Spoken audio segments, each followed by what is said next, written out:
இயேசுவை 3 முறை மறுதலித்த பேதுருவை பார்த்து ஆண்டவர் உயிர் தெழுந்தப்ப, நீ என்னை மறுதலிச்சிட்டியன்னு ஒரு வார்த்தை கூட சொல்லலை. ஆனா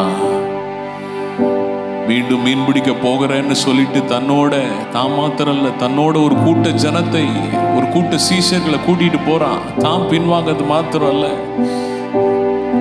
மற்றவங்களுடைய விசுவாசத்தை அவன் குலைக்கிற ஒரு காரியத்தை செய்தான். ஆனா ஆண்டவர் அவனை இந்த கரையில தோன்றி, மீன் ஒன்றும் கிடைக்கல, ஆண்டவர் விட்டு விலகி போறான், ஒண்ணுமே கிடைக்கல, வெறுமைதான் அவன் வாழ்க்கையில. ஆனால் ஆண்டவர் தோன்றி கரையில இருந்து, பிள்ளைகளே சாப்பிடுறதுக்கு ஏதாவது உண்டான்னு கேட்கிறாரு.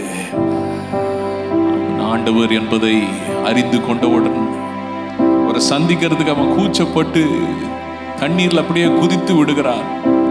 கரையில வந்து சேரும் பொழுது அவர்களுக்காக ஹல்லேலூயா ஏராளமான மீன்கள் கிடைத்தது மாத்திரம் அல்ல, அவர்களுக்காக அவங்க பிடிக்காத மீன்கள், அவங்க தங்க சொந்த முயற்சியினால பிடிக்காத மீன்கள், அக்கினி தழலிலே சுடப்பட்ட அப்பமும் மீன்களும் ஆயத்தமாக இருந்தது. ஆச்சரியப்படுகிறான். ஆண்டவர் அவனை பார்த்து ஒரே ஒரு காரியத்தை தான் கேட்கிறாரு, என்னை நீ நேசிக்கிறாயா? என்னை நீ உண்மையா நேசிக்கிறாயா? 3 முறை கேட்கிறார்.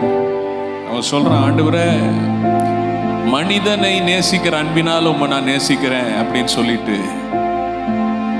ஆண்டவர்கிட்ட சொல்றான். ஆனா ஆண்டவர் அவனிடத்துல கேட்கிறாரு, தமிழ்ல ஒரே வார்த்தை தான், நேசிக்கிறேன்ற வார்த்தை தான் போட்டிருக்கு. ஆனா மூல பாஷையில வாசிக்கும் போது, நான் உன்னை நிபந்தனையே இல்லாம நேசிக்கிறேன். நீ என்ன செஞ்ச, நீ என்ன பண்ண, நீ என்னை விட்டு எவ்வளவு விலகி போன, இதெல்லாம் நான் யோசிக்கவே இல்லை.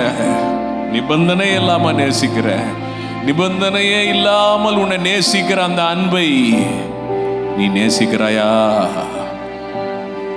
அன்பை புரிஞ்சுக்கிட்டியான்னு ஆண்டவர் கேட்டார்.